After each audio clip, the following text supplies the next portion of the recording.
Namaste, everyone. I'm Jeni G, and welcome to Soul Connections with Jeni G. I'm your host, Jeni G. Now, in order to catch these interviews, subscribe to my YouTube channel. I am on 16 other platforms as well, so you're going to be able to catch this one way or another. And make sure you let me know what you like about it, make some comments about it, and share the video. And you never know. My guest is extraordinary. You're going to see why. I could talk to him for hours and hours and hours. And I'm going to also be starting live shows as well in the new year. And let me know if you want to see my guest coming back. And I am about 99.9% sure you're going to be like, absolutely. When is that happening? So you can follow me on social media. Look, I'm not going to go on about me. It's not about me. You will find me. So now on today's show, this is I just love his energy already. Like I said, I could talk to him forever. I'm going to be having a little chat with Carlos Vivas. And Carlos, after surviving cancer and a near-death experience, Carlos now dedicates his life to helping others. Born in Venezuela, he is a former personal care assistant who enjoys visiting hospitals, nursing homes, and hospices to pray with those who are sick or suffering. After losing his mother to breast cancer, he helps other families affected by the same disease. He is passionate about suicide prevention, feeding the homeless, and helping the U.S. Marine Corps through their Toys for Tots program. Carlos competes in obstacle races and loves exploring nature, especially visiting waterfalls, climbing mountains, and swimming in the ocean. He also spends time with friends at music festivals, camping, or sitting around a bonfire. Now, Carlos, thank you for taking the time to chat with me today. It's going to be so much fun. Well, thank you, Jeni, for inviting me to your program. I'm very excited because I can feel your heart opening right now. I can feel the love in the screen. I can feel the energy around. So, yeah, thank you so much. I'm really glad to be here with you. Thank you. Yeah, I know. I'm just so excited because I know everybody's just going to love you, like Thank absolutely you. love you. So I'm going to ask Carlos some questions, you guys, and you're going to understand why I'm interviewing him. So now, Carlos had wrote a book about a real life experience he had back in 2015 that changed his life. So, Carlos, what made you write this book? Well, the first thing that made me write this book was God. God was behind me for 5 years, and I was running away, and I was like, I don't want to do this. And you, nope, nope, nope, nope, because I have enough with my life, with everything that I'm handling right now. And but what I hear in my head, that was God talking to me, and it's like, well, you need to write a book. It's like, I don't know how to write a book. Like, no, I don't know. And after my near-death experience, people start looking for me, like, hey, could you come to this church? Hey, could you come to this spiritual retreat to tell your story? Hey, you come to this seminar to tell your story. So I started going to a lot of places to tell my testimony. And then people, after I finish my testimony in churches, people start asking me, do you have a book? I said, like, no. Why you don't write a book? I said, because I don't know how to write a book. I don't have time. I have to work a lot. And then I started sharing my story in hospitals and in hospices. And when I started seeing people that they were about to die, and I just tell my story, and they said, now I can die in peace. Thank you so much for this story. I've been waiting for this my whole life. I understood at that moment that this story can change lives. And more now that the whole world is changing so fast, that's when people need help from heaven. That's the name of my book. I love And that. yeah, and one of the persons that made me write this book, look, I went to Panama City Beach one time, and the owner of this hotel, uh, I didn't know it was the owner. So I started talking to her, and then she asked me, "You have been coming to this hotel before?" I said, "Yeah, but I have an accident here on the beach years ago, and I didn't want to come back here, but something is telling me to come back here." Well, I said, "Yeah, what happened?" I said, "Well, it's a long story." "You tell me the story." It's like, "No, I don't have too much time. Come on." So I told my story, and as soon as I tell the story to this person, start shaking, start having a seizure, I have to call 911. And then she started crying and said, like, "Carlos, you don't know for how long I was waiting for somebody to tell me something that you're telling me right now. This is a confirmation for my life. Please share your story. Don't die with that music in your heart. Share it with the whole world." And I knew, but I back there, like, that's it. I have to do this. I don't know how I'm gonna do it, but I have to do it. And that's what was one of the biggest motivators for me to find the publisher and do the book. Yeah. Yeah. Because you had a near-death experience. So Yes. after your experience, like, Mhm. did you start questioning why, like, why me? Why did I have my near-death experience? Well, after I had my near death experience, I didn't know what a near death experience Yeah. was, Yeah. and because I never heard that before, that terminology. And I started asking to myself, well, who am I going to ask what happened to me when all this happened to me? So my first instinct was, I'm going to church. I'm going to speak with priests to see if they can tell me what happened. So I started going to churches. I went to like 4 different churches to ask what happened to me. If this happened to somebody else when you have an accident, and they didn't want to say anything to me. It's like, no, we don't talk about that, and blah blah blah. And so right there, I felt something was funny. I was like, this is something behind this. I'm just gonna go home and I'm gonna Google my experience. Maybe somebody in the other side of the world have the same experience, or maybe somebody have heard something what happened to me. And when I Google that I have an accident and if people go to the other side and come back, I found out that near death experience is a huge community. I don't know if you know, but 1 in every 10 Americans have a near death experience. Yeah. Oh, I believe it. Most I've had, mostly when they go to surgery and they put anesthesia and the anesthesia go over, they have an out of body experience and then they have a near death experience. But yeah, I think that's what happened to me. so what happened to you, like, in your, like, your near-death experience? You want me to How did tell you a that come story? around? Yeah. Yes, of Okay, course. you We want ready? to Get know, your Carlos. popcorn.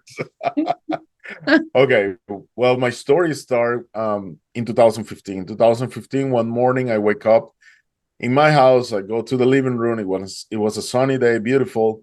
I go to the sofa. I grab the control remote. I turn the TV on, and I start watching the news. And on the news was this story about this guy that went to school with a rifle and started killing kids. And I get really mad right there. Mm. I grab my control remote and I turn off the TV and I say, "Really, God?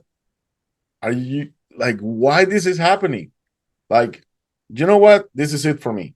If you don't come right now and tell me why did this crazy guy go to a school to get the life of these innocent kids, I don't want to believe in you anymore. Okay? So I need an explanation right now and tell me what is too much injustice in this world. What is wars? What is people die with cancer? I mean, it's a lot of stuff that I don't understand why happened. What happened to good people? And in that moment, my phone rings. It was one of my best friends, Jorge. He called me and said, like, "Hey, Carlos, what are you doing next week?" I said, like, "Nothing. Why?" "Well, it's Memorial Day, and my family's coming from out of town. Do you want to come with us to Panama City Beach?" I said, "Sure, let's go." So we travel to Florida from Atlanta. I live in Atlanta, Georgia. So I traveled to Florida. It's like 5 hours, 5 to 6 hours. And when we get there, we go into the first beach and it was packed with people because it was a holiday.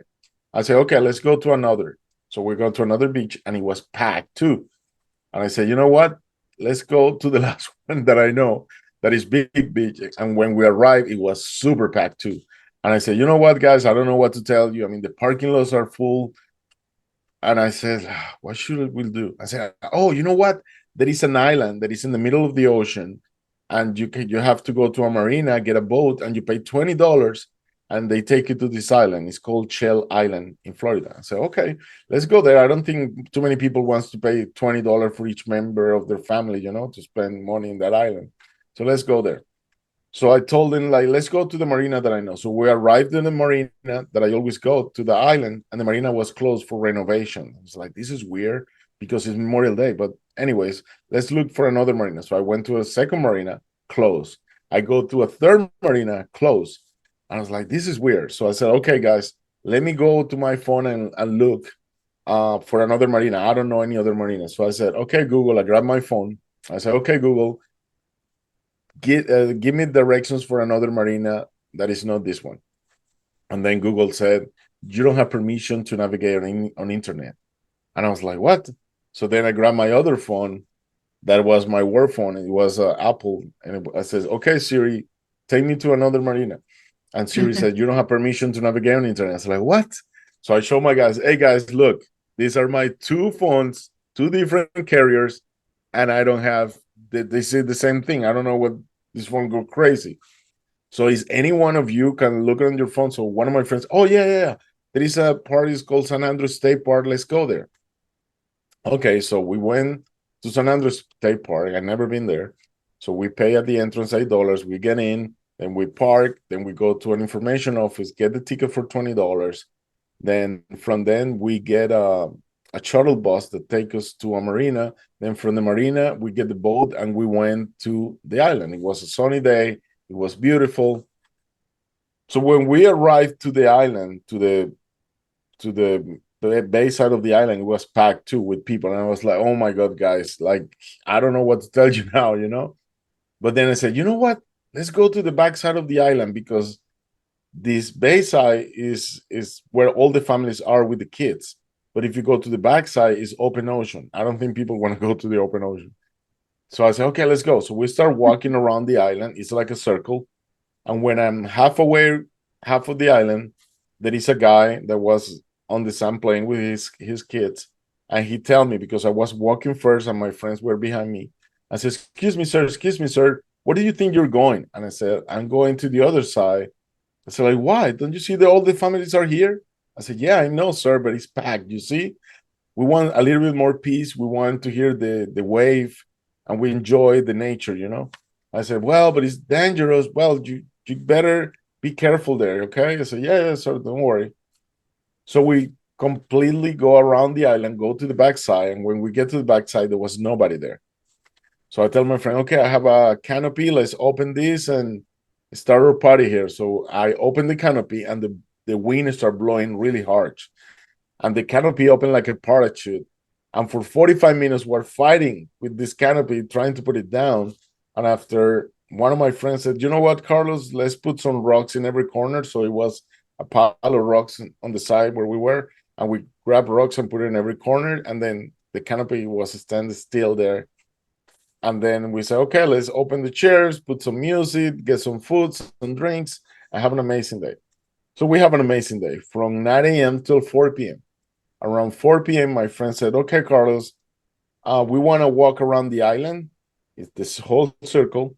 And I said, okay, guys, you have an hour because you have to go back here by 5, because at 5:30, the last boat is going to leave the island, and it's not going to come back until tomorrow. And this island doesn't have bathrooms, it doesn't have palms, nothing. It's just a piece of land in the middle of the ocean. So I don't want to sleep here tonight. So just go, but come back. I said, okay. So they left. I was by myself taking care of everything. 10 minutes later, it started getting very hot. And I said to myself, you know what? I'm just going to jump and I'm going to swim a little bit. So I jump into the water. I'm not afraid to swim. Why? Because when I was a child, my mom put me on swimming classes. I wasn't a teen. I used to compete when I was a child. And I said, okay. So I started swimming. Everything was fine. And out of the sudden, a whirlpool under the water starts sucking me in. If anybody's just watching this program, have watched the movie Finding Nemo from Disney, you see that there is a current that grab all the fishes and throw it far, far away. That is called Australian current. And that same current grabbed me. It was like a tunnel under the water and throw me far, far away. So far away that when I put my head out of the water, the island was like this small. I was like, what? How in the world I'm here? Like half a mile away from the island. And I said to myself, okay, I'm gonna panic. I'm just gonna swim. I'm gonna swim back. So I start swimming back, swimming back, swimming back. And guess what? Every time that I put my head out of the water, I was farther and farther. And so like, how this is gonna be? Like, what's going on? So I start swimming faster and faster. And then I'm farther and farther. It's because the ocean is still taking me.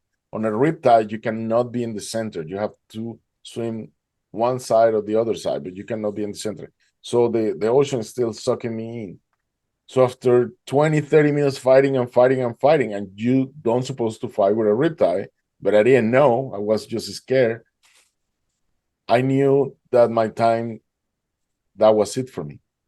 How I knew that? Because I started having cramps on my arms, on my legs, and I started getting very, very exhausted. And I said to myself, you know what, God?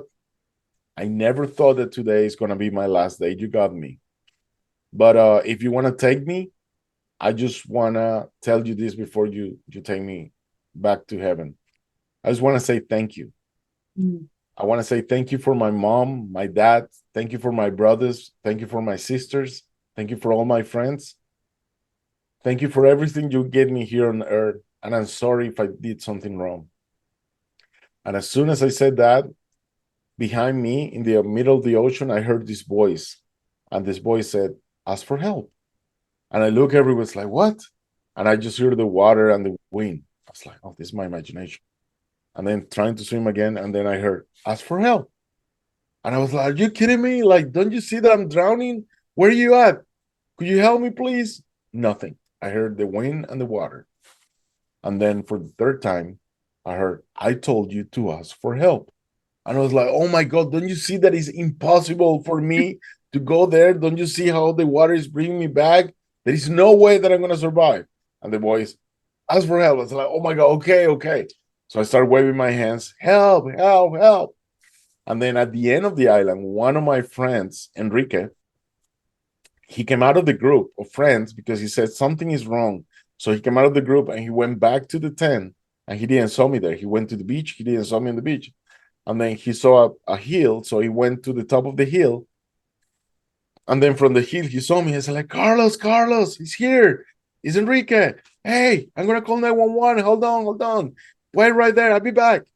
So he went, but instead of calling 911, he called people that was boarding the boats going back to Panama City.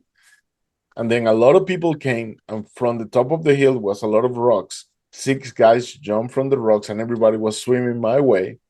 And I was like, oh my God, thank you, God. They're going to rescue me. They're going to save me. Oh my God, this is amazing. And then 10 minutes later, everybody started turning around. I was like, what? Where you guys going? Like, you don't want to save me? Like, what? And then I heard a thunder behind me. Boom. And then I look back and I see a lightning on the water. And I was like, what? So a big thunderstorm was coming.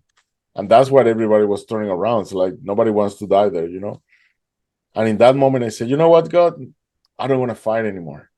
If I'm here, it's for a reason. I'm just going to surrender. And when I say this, I tell people how many times in your life you're fighting with your husband, with your wife, with your kids, with your school, with your job, with your boss, anything in life, with a cancer, with a divorce, with a separation. And the only thing you fight and fight and fight and fight, and then there is a point that you cannot do anything else. And this is when I tell people you need to surrender and let God take over. Yeah. Because there is a reason that this is happening in your life. You need to learn something. And I knew at that moment that God have to take over my life because I did everything I could and I couldn't do anything, you know? So in that moment, when I said, God, I surrender, just do whatever you have to do, a huge wave came and crushed me all the way into under the ocean. So when I'm under the ocean, I open my eyes and I see far, far away a black shadow that's coming my way. And I was like, oh my God, shark. So I covered my face and I was waiting for the bite, like, oh my God, oh my God, oh my God. And then this thing come under me, grab me by my stomach and push me all the way up. And when I get and get some air, I looked down and I couldn't believe what it was. It was a huge gray dolphin. And I was like, what, a dolphin? So I grabbed the dolphin by the fin, by the tail, and I start crying. Like, I cannot believe this is happening. So I'm just hanging with the dolphin for over 10 minutes and I'm just crying. Look, he's fake. He didn't move. He was just floating there for me, but he didn't want to go nowhere. 10 minutes later pass and a feature boat show up in front of me. And he says, son, I can save you, but I cannot get close to you because the wave from the thunderstorm, they're very big. And I'm gonna hit you with my boat. So I'm gonna throw you a rope. So he threw me a rope and I grab the rope and I start going to the boat. So when I get to the boat, I grab some air like because I was super tired. And then the guy said, like, what are you doing? What are you doing? You need to get in right now. We're losing time. I said, like, sir, what you're saying? I said, like, well, I'm saying that my boat is sinking. I said, your boat is sinking? How? I said, I have a pump and the pump is stopped and all the waves they're getting inside of my boat. So you need to hurry up, go to the back, and you're gonna see some steps into the water and jump in. Get in. I said, okay. So I go to the back, I see the steps, and I jump in. As soon as I jump in, I see the whole floor of the boat was flooded like this with water. And I said, like, sir, do you have a bucket? I help you to get the water out. I said, like, no, no, no, no. We don't have time for that. Sit down next to me. So I sit down next to him. He put a towel over me. And then he started going around the island with the boat. And then he started asking me, like, okay, are you okay? I said, yes, sir, I'm okay. What happened? I said, well, a big whirlpool under the water came and threw me all the way here. I didn't know what is that. It never happened. It never happened to me. I said, okay, you're fine. Where's your family and friends? Well, they're supposed to be there, sir. Okay, let me ask you another question. Where are you from? I said, I'm from Atlanta, Georgia. And we're in Florida, right? And then he said, I'm from Atlanta, Georgia, too. What part of Atlanta? I said, I'm from Duluth. And he said, I'm from Norcross. Duluth and Norcross and in front of each other. So we're like neighbors. I was like, what? We're neighbors. That this is crazy. And then when I said that, the guy's like, oh my God, look behind you, look behind you. So what are you talking about? When I look behind me, the dolphin was jumping, following the boat all around the island. So when we get to the base side of the island, the guy said, okay, son, I have to leave you here because I need to fix my boat. But if you want to see me again, every Memorial Day, I'm going to come to this island so you can see me and see my boat. I said, okay, sir, God bless you. Thank you for saving my life. And I jump off the boat and I start walking to the shore. When he leave, I start walking to the shore. There was nobody on the shore because everybody went to the other side to rescue me. So when I was walking, something hit my leg. And when I looked back, the dolphin was behind me. And I was like, what? This dolphin, what did this mean? I mean, I don't know what to do. But I continue walking to the shore and just crying, like, what is this? What does this mean? And when I get to the shore, I go on my knees on the sand and I say, okay, God, I'm gonna make a promise right here. I just want to let you know that if you save me with this dolphin right here, it's because you have a purpose for my life. Yeah. I don't know what you want from me, but I'm going to tell you something. From today, Carlos died into the ocean. The person who's coming out of the water is going to be you. From today, I want you to take over my life. I give you my life. I give you my soul. And whatever you have to do it through me. I just want to be a vessel so you can go through me and do whatever you have to do. And in that moment, it started raining, it started thundering and lightning. So I took that as a yes from God. After this happened, the police arrived. Everybody of my friends arrived from the other side of the island. Everybody started hugging me. Well, the police take me back to the island. And then they take me to administration office and they ask me what happened. So like, what happened? Like it's Memorial Day, you guys, and you don't have a sign that he said what is a riptide. I didn't know what a riptide was. If I see the sign, I take care of myself. Just before I jump into the water, you didn't have the red flags that said that the ocean is dangerous and you don't have any lifeguards on the beach. And it wasn't just me. 6 guys jumped to save me. What about if they get drowned too? Nothing bad have to happen for you start doing something. So they apologized and they said, yeah, we're gonna do something, don't worry about it. And after that, my friends asked me, okay, what do you want to do, Carlos, now? I said, I want to go to church because this was a miracle. Let's go to a church close to this part. So we drove, and the first show that we saw was a Catholic church. I called it Fatima because they have Virgin Fatima there. And when we get to the church was closed. But I said, don't worry, because outside was a chapel. And the chapel was like a cave. And inside of the cave was Virgin Fatima and 3 kids' statues at the entrance of the cave. So we did a big circle, my friends and people that came from the beach, and everybody hugged each other, and we prayed for like 30 minutes and giving thanks to God. And after we finished, my friends like, Carlos, what do you want to do now? So like, well, I just want to go back to the hotel, get something to eat, take a shower, and go to sleep. Okay. We go back to the hotel. I get something to eat, I took a shower, and I go to sleep. So as soon as I put my head on the pillow, I have an epiphany. Mm. And I didn't know what epiphany was. It was like a vision, and I Oh. thought it was a dream.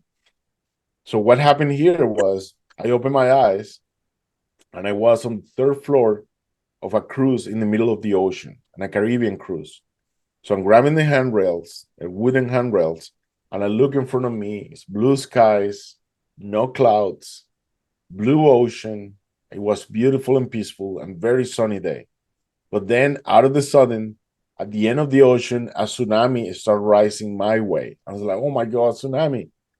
And I was like, oh my God, I'm going to die. So I covered my face, like, no, I don't want to die. I don't want to die. I don't want to die. And in that moment, I passed like 5, 10, 20 minutes. I was like, oh my God, what's going on? What's going on? Nothing is going to happen. And then somebody come behind me. It's like, hey, hey, look at me. I was like, what? No, no, no, we're about to die. I said, look at me. You're never going to die with me. I said, who are you? I said, look at me. And I take my hands out of my face and I look back. And it was this guy taller than me, like 6'5", 6'4", 6'5", with a wire rope. And I couldn't see his face because light was coming from his face. And I was like, who are you? And he said, like, in my heart, I heard Jesus. You know, I knew what Jesus. And he said, close your eyes, please. So I closed my eyes. He hugged me from behind. And then 10 seconds later, he said, open your eyes, please. So I opened my eyes. And when I looked in front of me, I was in heaven. And I was like, what? This mean that I die? I was like, no, no, no. Jesus, please take me back right now. I have a lot to do. Please, please, please take me back. I said, like, Carlos, you're fine. You're not dead right now. You're in the middle. You make a promise to me, and you need to fulfill your promise. Welcome to heaven. From today, you're part of me. I'm part of all of them.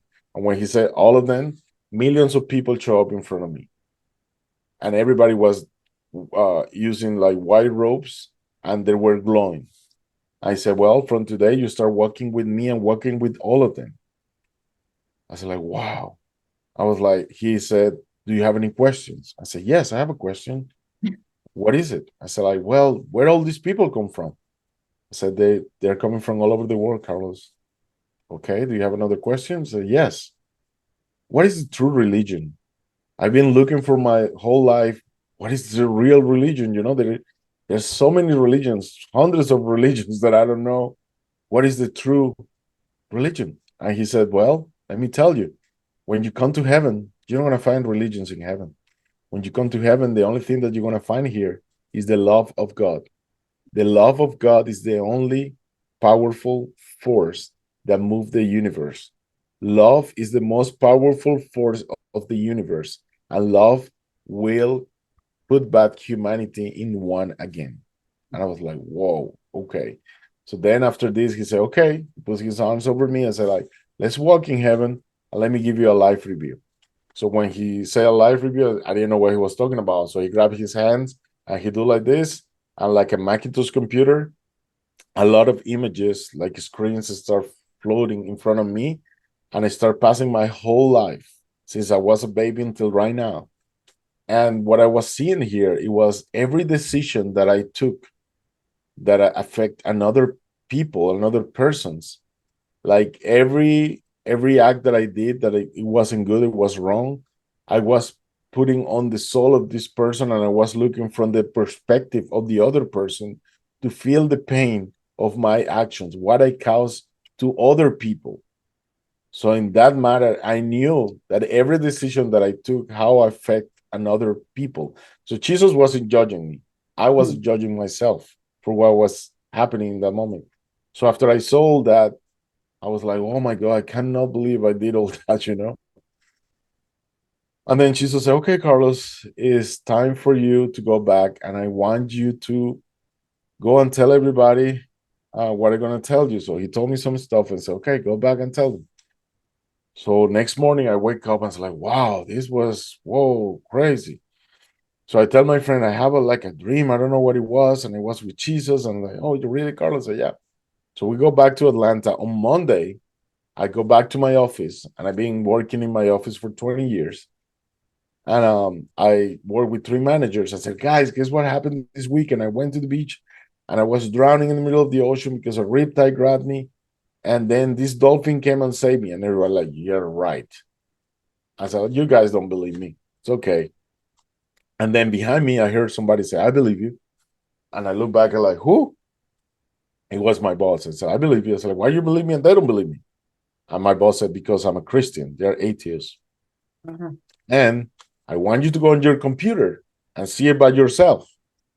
I want you to Google how many people die every year in Florida by riptide currents. Wow. So when I type that, not just in Florida, in the United States, more than 100 people die every year by riptides. Yeah. It's like the silent killer, because people are swimming and all out of the Yeah. sun, this thing grab you and you disappear. Yeah. And then he said, you saw that, right? Now I want you to Google how many dolphins have saved life through human history. It's like, what? I never heard that. Google it. So then I Google it. I mean, for ages, for hundreds of years, dolphins have been saving sailors and people that drown on the ocean. I didn't know that. I never heard that. And then he said, last one, I want you to Google what is the meaning of the dolphin for Christians? I said, what? So I Googled that, and Google said, dolphins represent Jesus. Dolphins represent the hope for eternal life. I was like, this is crazy. Like, I never will imagine that. And they're like, yeah, Carlos. So what happened to you was a miracle. And that dolphin saved your life. I was like, wow. Well, after that happened, um, I was like, why did this happen to me? So I called one of my best friends, Alex, and I say, Alex, this happened to me over the weekend. Could you believe this? And then Alex said, Carlos, you need to go to church and you need to tell your story to people. There's a testimony. And I was like, no, you kidding me? I never gonna say the story to nobody. Who's gonna believe me? And no, no, no, no. You know how many haters are out there? You know how Yeah. many fanatics are gonna be there fighting with me? No, no, no, no. I don't have to tell this story to nobody. And he's like, Carlos, this is very important. You need to go and tell people. And I said, well, when do you want me to go? On Sunday. I said, okay. He lived an hour away from my house. So on Sunday, I went to his house and then he said, okay, what church you want to go? And I said, I don't know, whatever church come first. I said, okay, let's Google the first church. So we Googled the first church by his house. It's called St. Michael the Archangel. So we drove there, and when we get to the church, it was a lot of people outside in the parking lot. People was celebrating something. I don't know what they were doing. There was balloons everywhere, music, and a lady next to my car, I asked her, like, excuse me, ma'am, what's going on here today? And she said, well, today we're celebrating. There used to be a little church, but today we're opening this big cathedral. So you guys came on time to see the celebration of the opening of the cathedral. I said, okay, cool. So we see the whole celebration. And at the end, I said to my friend, I'm going to tell the priest, like, if I can tell my story. So I go there and tell him, say, yeah, just wait until the end. And I called you so you can come to the podium, to the stage and tell your story, your testimony. I said, okay. So at the end, he called me. I go to the podium to tell my testimony. And I started talking for the first time. I was afraid. I was scared because I've never been in front of so many people. I'm telling my story. And when I'm in the middle of the story, this little girl, 17 years old girl, stand up in the middle of the church and raise her hands. Excuse me, excuse me. I said, yes. I want to ask you a question. Sure. How Jesus was with you? I said, he was behind me. What he was dressing? A white robe.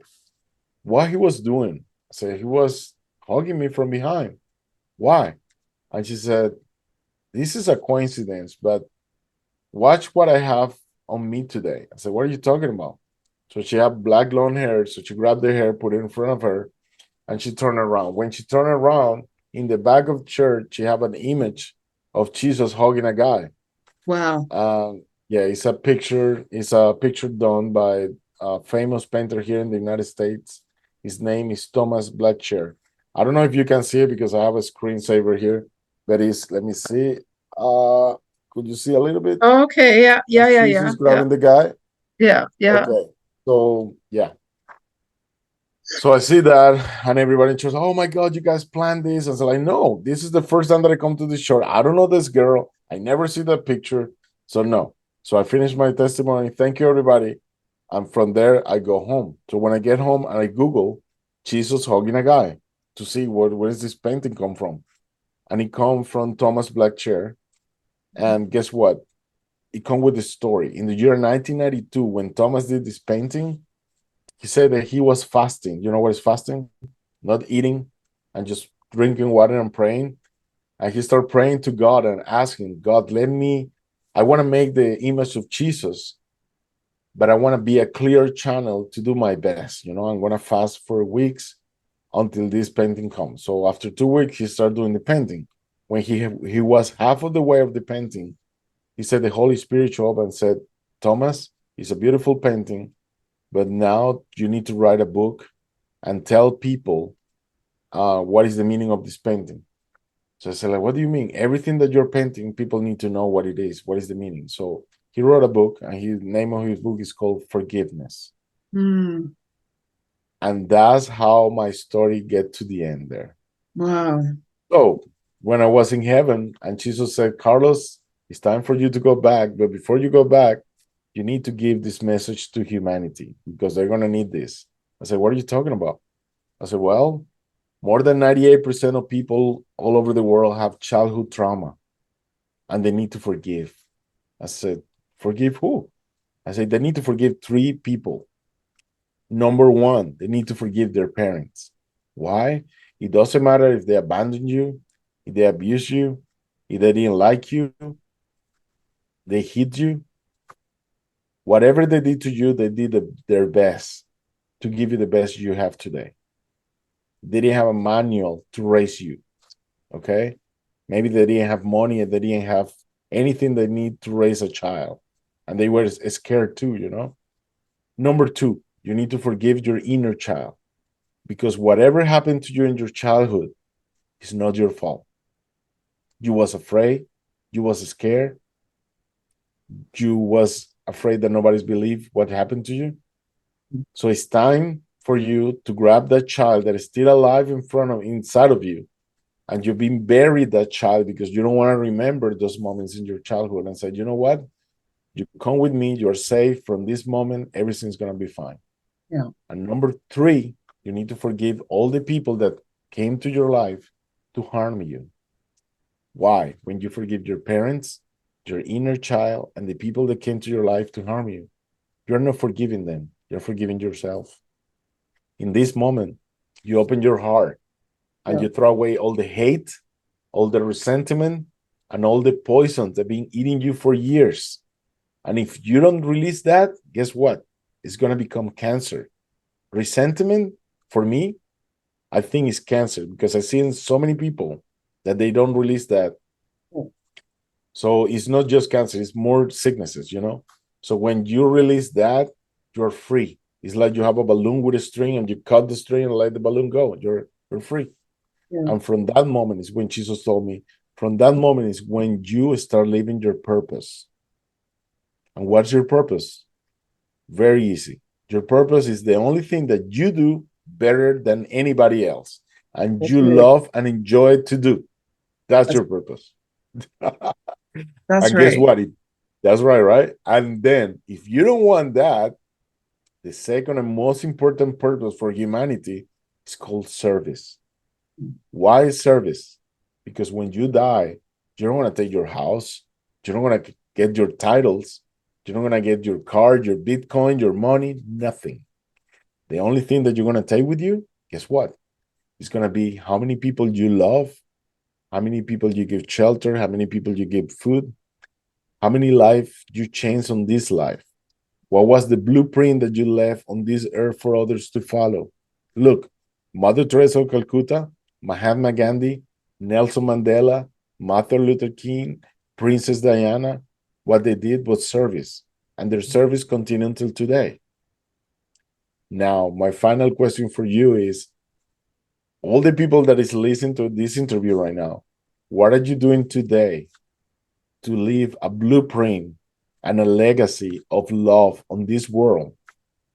So Yeah. one day when we get called to go to heaven and they ask you, it was worth it for you to go to earth? I say, yes. Let me show you how many people I help, how many lives I change, and how proud I am of myself. And you can start anytime, okay? It doesn't matter if your life has been horrible all your life, if you're 60, 70, 80 years old. As long as in your heart you repent for what you did and say, you know what? From today, I'm 80 or 90 years old, but I'm going to start helping people. I'm going to start doing service. That's the most important thing. When your heart changes for good, God is going to know and humanity is going to know that you are giving your gift away. And that's my story. You like it? Wow. See, now isn't that amazing? Like, is that's extraordinary. And I mean, I know that you go around to the hospices and the hospitals and and spending time and sharing your story, because I worked on and off for years on call it a hospice myself. And even as we were talking before, I mean, it's some people are really, really, of course, scared to pass on, and I understand that. And just giving their families, their friends, or especially the person who's passing, that comfort, knowing that everything's going to be okay. And actually experienced, I took photos. Sometimes I would have a feather. I'd catch a feather on the hospice. So I'd Wow. take a photo of it. Mhm. And I mean, that's the only thing I'd post, of course. And it's like holding that feather, and then it just disappears. And I've told people, like, your angels are by you. They're with you during that time. And I mean, if you were somebody said, Carlos, you have a day left on earth, would you be Mhm. scared to pass away? Would you be scared to go to heaven? Right now, no. After Yeah, this experience, and you can ask to any person that yeah, experienced a near-death yeah, experience, you completely, okay, this is what happened when you come back from a near-death experience. And people say, oh, that wasn't a near-death experience. Called near-death. I didn't die. I come back. I was right there. It's near-death. There are it's like, hey, several kinds of near-death experiences, yeah, like out-of-body experience or close to death. But guess what? Something changed in that moment. It's like you're reborn again. You're a new person, because from that moment you start looking life differently. And what do you look differently? That before, maybe me or maybe the people that is watching this program, we as humans, we take for granted too much, like our families. Like, we don't visit our families, or we get mad with one member of the family and we don't speak with them for years, and we're just wasting our time, yeah, instead of just talking and come back to talk. And I don't know. After I come back from my near-death experience, I everything was love for me. I was like, oh my God, I've been wasting my time just working, working, working, working, and that's not life about. Life about is to share your time with friends. I mean, you can buy all the money you want, you can get all the money you want, but you cannot buy time. yeah, Okay, yeah, and that's the most important. I just saw a documentary about this rich guy from China.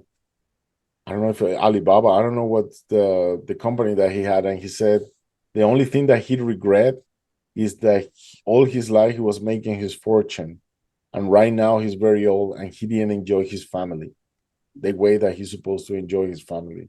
yeah, You know, and I believe when I come back from my near death, I didn't watch TV anymore. I didn't want to watch the news. I didn't want to watch anything bad. I want to reconnect with nature, because in my experience reconnecting with nature, going to oceans, going to the mountains, going to the forest, going to the jungle, just walk every day, breathe, listen to the morning birds, walking and feel the breeze in your face, going to the ocean and splash water in front of you and just feel and use all your senses to feel Mhm. that you are alive. Not like you're working every day and you are like a robot doing an every day the same thing, the same thing. We came here to give away, to give our purpose away, to Mhm. learn lessons Yeah. and to help others. And we all gonna help each other. I Yeah. think Earth is a big school, and that's where we came here Yeah. to learn. Yeah. And that's what I learned from my near-death experience. Just give more love to people. On weekends, I help feed the homeless in downtown Yeah. Atlanta. I work with an organization that is a worldwide organization. It's called Food for Life. It's all over the world. And just that connection, like we go to a kitchen at 9:30 in the morning, and we cook food from 9:30 to 11. And people from everywhere come. It's an open kitchen. It's a commercial building, so people come because we have uh, Facebook groups, and people just come out of the blue, and all ages, from the richest guy to the poorest guy, and everybody wants to help. Everybody wants to feel what is service. Yeah. And then when we grab the food and go to the shelters to give the food to the homeless, this is people that's been away from society, or society forgot that they are there. Yeah. So in our group, if they want to talk with one of us, we talk to them. And you won't believe the stories. Like some of these people are doctors, some of these people are lawyers, some of these people are very intelligent people. But something really bad happened in their life and they lost everything. Mhm. And when they lost everything, they just went to the streets, you know? But I think, if imagine how many people, if people were giving service every weekend and helping the people on the streets, Mm. how different this world would be. You know, what do you think about that? Yeah. No, that's exactly because I've had a few near death experiences myself, and just one of them when Mm-hmm. I was in Hawaii, Uh-huh. and I was floating on an air mattress, and I just wanted to Okay. be left alone. I went to Okay. Hawaii I traveled by myself, Yeah, and definitely. I needed space. I needed time for Mm-hmm. me, and then all of a sudden, it's like that this big wave came up out of nowhere. No, My air flip it mattress went over. like my air mattress went like way up in the air. I got pulled under, like it's like that riptide. I Wow. got pulled under, Oh, and wow. then I was getting mad. I'm like, you know what? Mm-hmm. I don't if you're gonna take me, just do it, right? Like Mm-hmm. I was That's it. upset. I was like, just do it, right? And then I this hand, like this biggest hand in the whole entire world. I heard this calming voice. I don't know, I don't remember what he said. And he just pulls me up under the water, over Wow. above the water, and right beside me was my air mattress. Wow. Yeah, right there. Like it's I because I went like that, and right there was my air mattress. Wow. So and then it gave me that, oh, okay, I guess I'm supposed to be here for a while longer. And it really shook me up to where I'm like, I'm supposed to be more of service to others as well, Mm-hmm. and so on. Because way back then I was contemplating, what direction do I go and all of that. Mm-hmm. So it's, I was really drawn to your story, It and changed your life, right? yeah, it gave me that wake up call for sure. Yeah. And that was actually at that moment. Ever since after that, I traveled alone everywhere I Mm-hmm. go to these different places. People are like, how do you travel alone? Because I like doing You it, and enjoy. You enjoy. I love meeting people and interacting with them and sharing Yep. time with them and such like that. And it's during those There is moments nothing wrong traveling by yourself. I have a oh lot of friends that do the same. They go yeah, to Bali, they go to London, they go yeah, by themselves, yeah. I just go. backpacking. Yeah, Yeah, exactly. yeah. I don't put my life on hold waiting to find the right person to travel with. Hmm. I just go, right? Yep. So now if somebody came to you and they're like, like Carlos, I'm going through a lot, like I'm depressed, because I know you work with suicide prevention as well. Mhm. So if somebody's like, I'm really depressed, Carlos, like, what would you say to them? Come with me and let's start doing service. Because Wow. when you're depressed, you feel empty. Yes. And, and I even have friends that are rich. They have all the money in the world, and they Yeah. try to commit suicide. Yes. And I ask them, Yes. like, why you want to commit suicide? I mean, they call me and I say, why you call me? Why you call your mom or your dad? You're gonna put all this weight on me? Like, you kidding me? Like, okay, let's talk. Like, why do you want to do with this with me? Oh, it's like, brother, you have all the money in the world. You have Ferraris. You live in a mansion. You have all the money. Like, all Yeah. the women's are behind. Like, what are you talking about? Like, you want to leave this world? Like, anybody wants to be like you. Everybody love you. Like, Yeah. what are you doing? I said, I feel empty. Yeah. I feel Yeah. completely empty. Yeah. And I don't know if you remember when Robert Williams left a Yes. note that he said, the worst thing that could happen in my life Yeah. is be surrounding with people, but be empty. And I Yes. feel completely alone. Even when it's 100 people Yeah. around me, I feel like nothing, you Yeah. know? Yeah. And service open like a door and fills you with love. When you Mm. serve others, you serve yourself too, Yeah. That's where because I we're get like a my high. mirror. Yeah. Yes. That's where I get my high because I Hmm. I work with people myself, Hmm. and when somebody says, "Wow, thank you so much for that clarity, you really grounded me in all of those things," that's where I get my high from, Yeah, personally. I mean, definitely service is number one for you feel how what are you doing in this life? How other people is gonna enjoy your company when you're giving your love to others. And you're gonna fill your heart filling with love. Yeah. And that emptiness is gonna go away like this when you start doing service. Yeah. So I recommend anybody that feel depressed, that feel abandoned, and feel solo, go to your local community and start doing food banks and start, even if another service is going to your neighbor next door and trying to clean their patio with the leaf. Right now that we're in fall here in the United States, but I don't know where you're watching me from. I I got don't know, in snow Canada. outside yeah, I'm looking Oh. outside and looking at the snow actually coming Okay, in. well, grab something and try to take the snow out of your neighbor. He's gonna feel grateful. And if Yeah. you have somebody in your community that is old, like 80 or 90 years old, Yeah. go there and Yeah. offer like a plate of food, or a Yeah. company. Let's Yeah. get a coffee and just Yeah. realize that there is a lot of people alone in this world.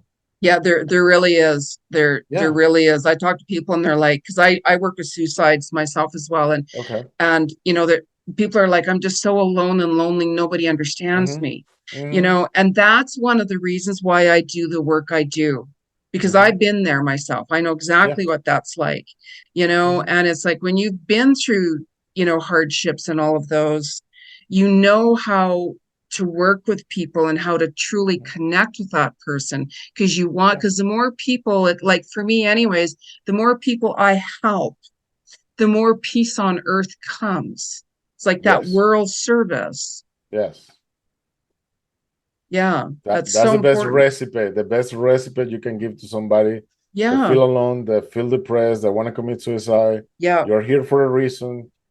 You came with a purpose. You need to help others, and you're gonna get in the the payment to do that. The God payment is gonna be filled you with love, Yeah. filled you with something that all the gold and all the money in the world is not gonna do with you. Have you Yeah. ever see these actors in Hollywood that they get super famous, all the millions, all the thing, and then they feel empty and they say, "Let me Yeah. go to India. I need to do a trip. Let me do a Yes. spiritual retreat in India. Let me see how the poor people." Angelina Yeah. Jolie, he went to India, and how many people? I mean, how many kids that she Yeah. adopted there? Madonna, he went and adopted kids too, because she felt that she felt called to these countries to see, you Yeah. know, that Yeah. service. Yeah. So you also help the U.S. Marine Corps through their Toys for Hmm. Tots program. Yeah. Yeah.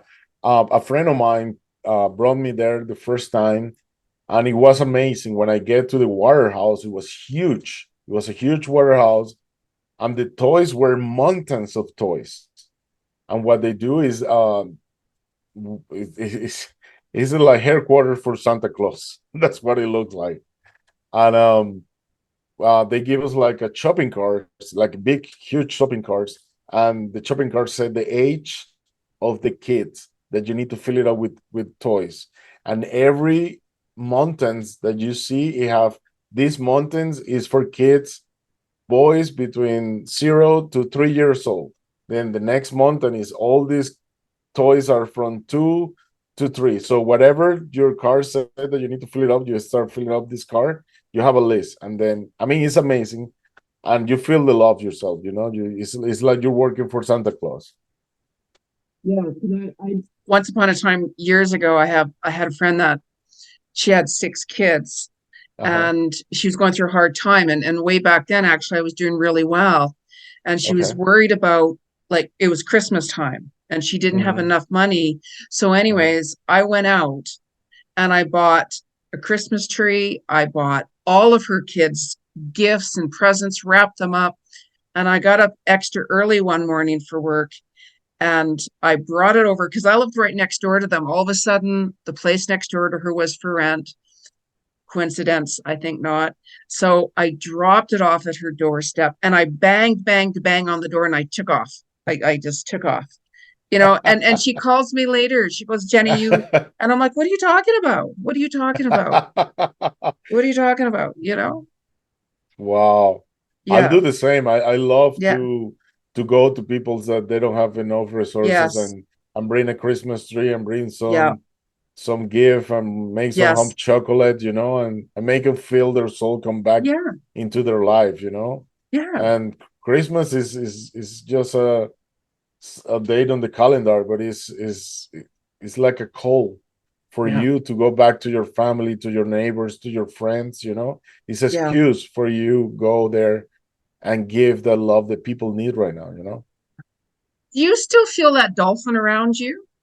I mean, I love Definitely. dolphins, right? I wore my dolphin necklace, of course. I'm an animal communicator and I I connect with animals, right? But do you still feel that dolphin around you at all? Or I always feel the dolphin around me, and yeah, every time that I go, like, it started happening, I think 2 years ago. If I go to a house visiting an older person, like 80 or 90 years old, and I tell my story, when I get out of their homes, I feel wave like the ocean, like waves that yeah, go over me, and I have my goosebumps all over me, and I feel like, yeah, like the dolphin is on those waves, giving me that energy for give this story to these old people, and yeah. yeah, it's beautiful. Because Dolphins are even beautiful mammals. Yeah. yeah, I mean, even I had, that near death under the water, it for the rest of the night, like after that experience, I I went back to my hotel and I just laid there like for hours and I literally felt like my bed was like this, like the waves for hours and hours and hours. Wow. So Yeah. you really felt it. Oh, I felt it all right. Because even after I got up, I'm like, okay, I get it. I guess I'm here for a longer time for to help other people. I get For it. a Okay. reason. All right. Yeah, absolutely. So now, if you could change one Uh-huh. thing, there's many, Uh-huh. of course, but if there's Okay. one thing in this world that you could change, what would it be and why? One thing that I can change in this world Yeah, one thing. is will be equality for everyone. Like no social classes. Yeah, Everybody will be the same. Everybody will have the same, and we all will enjoy at the same level. So they're not going to be rich or poor. Everybody's going to be in the middle. And I guess it's going to be like that in heaven. When you go there, everybody's on the same line. So nobody's got to worry about anything, and yeah, that will be make people happy. yeah, And you don't have to pretend anything. You don't have to hide from nobody. You just be you from your heart. That will be the only thing that I will change. Thank you. wow. So one last customer because getting to the end here.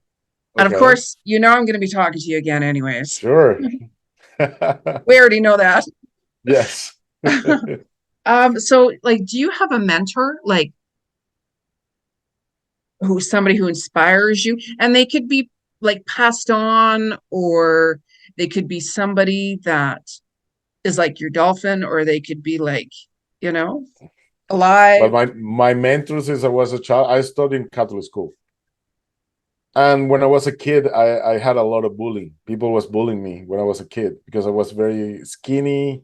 And well, then I grew up, I get a little bit chubby, and then people was bullying me and bullying me and bullying me.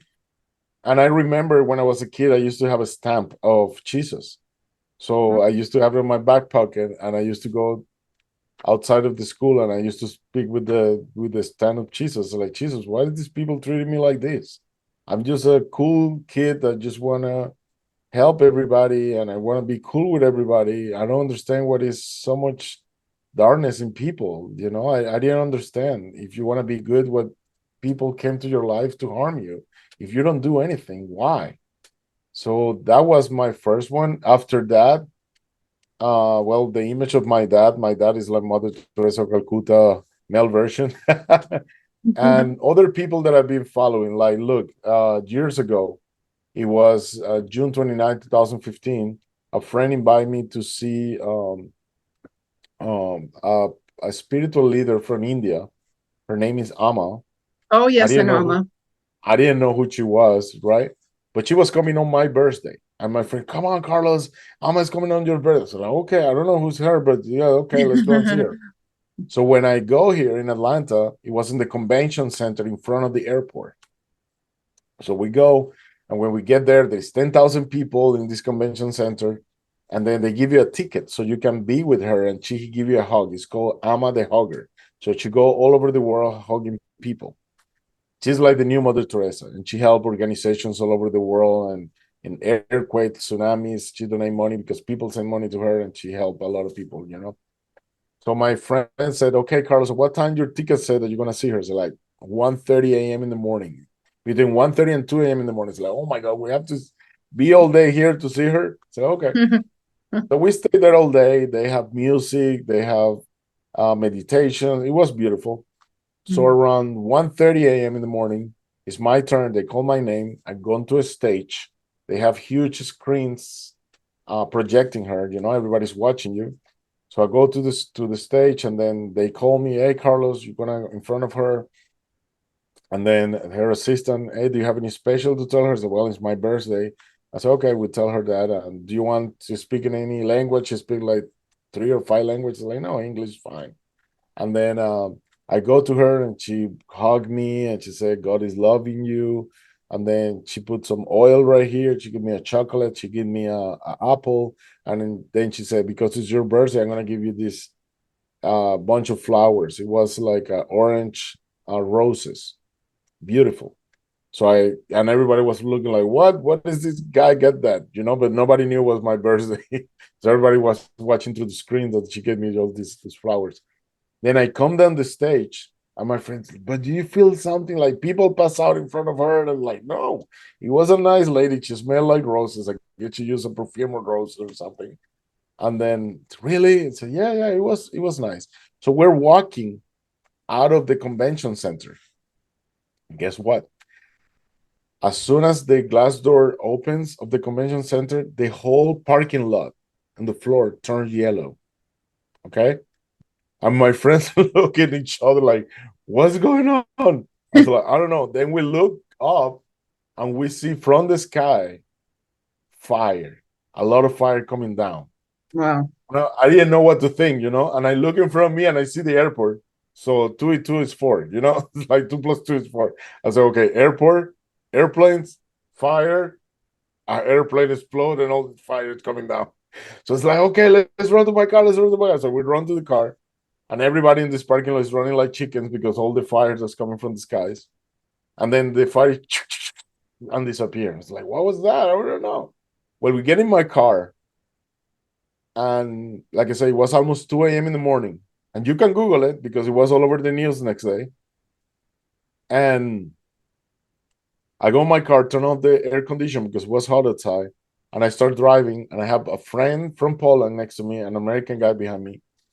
And I said to my friend, "Okay, guys, let's get out of here in the parking lot." So I'm driving, and then a music start playing, really loud music. I said, like, "Where does that music come from?" I said, "I don't know. The radio's off."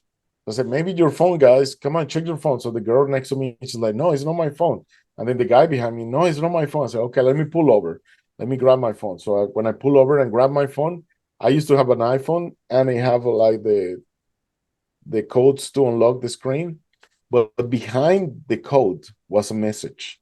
And the message was, the love of God is universal and will never end. Yeah. Wow. And as soon as that happened, I was like, oh my God, this was like a message from God, Yeah. from this fire that was on the sky. Yeah. Guess what? We didn't know what was that.